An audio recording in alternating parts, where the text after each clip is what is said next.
প্রতিটা দিন কিছু না কিছু ভাঙবেই রেডি হওয়ার আগে। এনিওয়েজ, লাইভে কিভাবে তাড়াতাড়ি রেডি হওয়া যায় এবং এরপরও লেট করা যায় সেটার জন্য পুরো ভিডিওটা দেখতে হবে আজকে। সো হ্যালো এভরিওয়ান, ফার্স্টে আমি আমার ফেসটা ময়শ্চারাইজ করে নিয়ে আমি ডিরেক্টলি ফাউন্ডেশনে চলে যাচ্ছি। আর ফাউন্ডেশনটা আমি হাত দিয়ে দেওয়াটা বেশি প্রেফার করি। And on top of that আমি প্রাইমারটা টোটালি স্কিপ করি because the moisturiser I am using it works both way as a primer and a moisturiser. So এরপরে আমি আমার ম্যাক স্টুডিও ফিক্স দিয়ে আমার ফেসটা সেট করে ফেলি। আর আমি কিন্তু প্রতিদিন কনসিলার ইউজ করি না বিকজ আমার এত সময় থাকে না। আর এরপরে আমি যে কন্ট্রোলটা এখন ইউজ করছি, আমার লাইফে করা মেকআপ প্রোডাক্টসের মধ্যে one of the best investment হচ্ছে কন্ট্রোল পাউডারটা।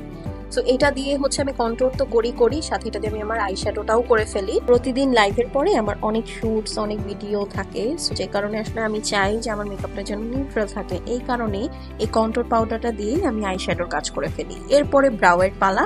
সো আমি কখনোই লাইভের আগে কোনো জেল পোমেড বা এনিথিং ব্রাউ রিলেটেড কিছু ইউজ করার সময় পাই না, কারণ আমি খুব তাড়াতাড়ি রেডি হই। আর যে কালারটা দিয়ে আমি আইব্রাউ করি সেটা আমার ব্রাউয়ের সাথে খুব ভালো যায়। এবং আই শ্যাডো দিয়ে যারা আইব্রাউ করেন এটা একবার ট্রাই করে দেখতে পারেন, খুবই ভালো এবং খুবই ফাস্ট করা যায় আর কি।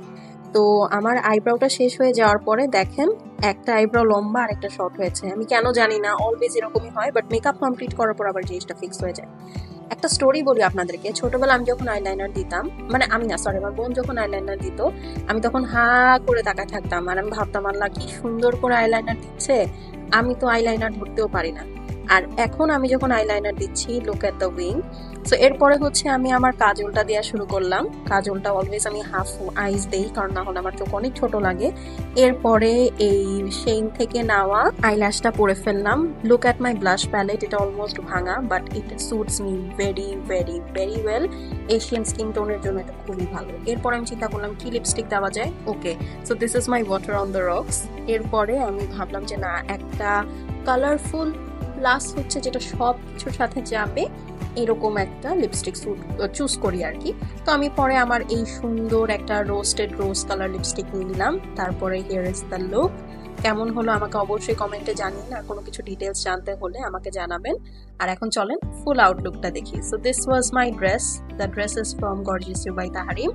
এইটার অনেকগুলা কালার ডিজাইন আছে, আমি সবগুলোর ছবি অ্যাড করে দিব। সো কোনো কিছু জানার থাকলে আমাকে কমেন্টে জানিয়েন। আর এরকম ভিডিওগুলো যদি আপনারা ফার্দার দেখতে চান, অবশ্যই ভিডিওটাতে লাইক দিয়ে পেজটা কিন্তু ডেফিনেটলি ফলো করে রাখবেন। বাই।